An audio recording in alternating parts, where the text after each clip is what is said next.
We all hate paying taxes, whether that's income tax, property tax, or that sneaky little sales tax that somehow always makes your $9.99 purchase hit double digits. But what if I told you that the money you're paying isn't just disappearing into thin air? It's actually doing something much worse. Today, we're diving into the world of government spending, where your hard-earned dollars often take a detour through what I like to call the taxpayer maze. And trust me, this maze has more dead ends than solutions. Now, before the comment section turns into a political battlefield, let me be clear, this isn't about left versus right, Democrat versus Republican. This is about efficiency versus waste, accountability versus negligence, and most importantly, your money versus bad policy. Let's start with something that would make any financial advisor have a heart attack. Administrative overhead. Imagine running a business where you spend $100 just to process a $50 payment. Sounds crazy, right? Well, welcome to government efficiency.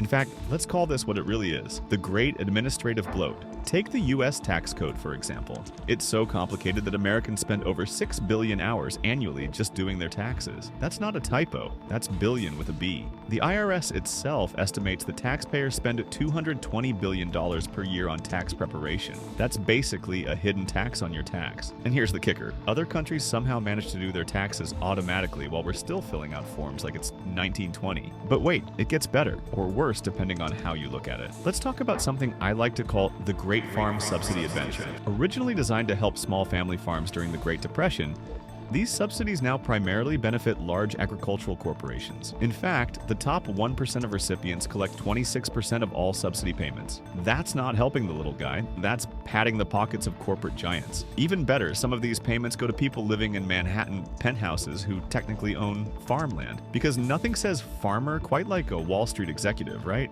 And speaking of corporate benefits, let's discuss the phenomenon I call the job creation illusion. Cities and states often offer massive tax breaks to companies promising to create local jobs. Amazon's HQ2 competition is probably the most famous example where cities literally beg to give away billions in tax revenues. Sounds great, right? Except many times these jobs never materialize, or they disappear faster than your tax refund. Just look at Foxconn in Wisconsin. $4 billion in tax incentives promised, thousands of jobs guaranteed, and what did taxpayers get? A mostly empty facility and broken promises. Now, let's dive into everyone's favorite topic. Government contracts and procurement. Picture this. The government needs to buy pencils. Simple enough, right? Wrong. By the time they're done with environmental impact studies, diversity supply requirements, and 17 layers of bureaucratic approval, those pencils cost more than a smartphone. I wish I was joking, but in 2018, the Pentagon spent $10,000 on toilet seat covers. Yes, you heard that right, toilet seat covers. I guess when you're sitting on that much taxpayer money,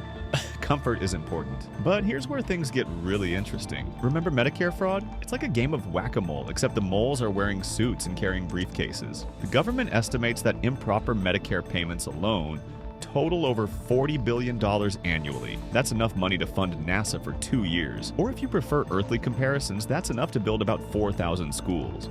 And speaking of healthcare, let's talk about what I call the Great equipment epidemic. Hospitals receiving government funds are buying medical equipment they don't need, just to avoid budget cuts next year. Because apparently, if you don't spend all your money, you clearly don't need it, which makes about as much sense as buying a swimming pool because you have leftover grocery money. Now into something that really gets my blood boiling, the unintended consequences club. You know how they say the road to hell is paved with good intentions? Well, the road to wasteful spending is paved with politicians' promises. Take the benefits cliff, where government assistance programs are designed so poorly that getting a raise at work can actually leave you worse off financially. Imagine telling someone they can't accept a $2 per hour raise because they'll lose $6,000 in benefits. That's not just bad math, that's bad policy. And don't even get me started on tax loopholes. They're like secret passages in a mansion, except instead of finding hidden treasures, you find billionaires paying less in taxes than their secretaries. These aren't accidents, they're features of the system. Every time Congress says they're simplifying the tax code, they somehow manage to make it longer. It's like trying to clean your room by throwing everything into the closet. Sure, it looks better, but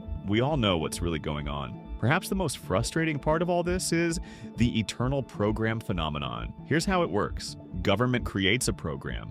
Program doesn't work. Instead of ending it, they give it more money. Because obviously, if something isn't working, the solution is to do more of it. It's like trying to fix a flat tire by adding more air. At some point, you need to admit there's a hole. So, what's the solution? Well, unlike most government programs, I actually have one that doesn't require a 2,000-page document to explain. First, we need something revolutionary: accountability. I know, crazy concept, right? Imagine if every government program had to prove it was actually working before getting more funding. Wild idea, but stick with me here. Second, we need transparency. And I don't mean the kind where they publish data in a format so complicated you need 3 PhDs to understand it. I mean real transparency where average people can actually see where their money is going.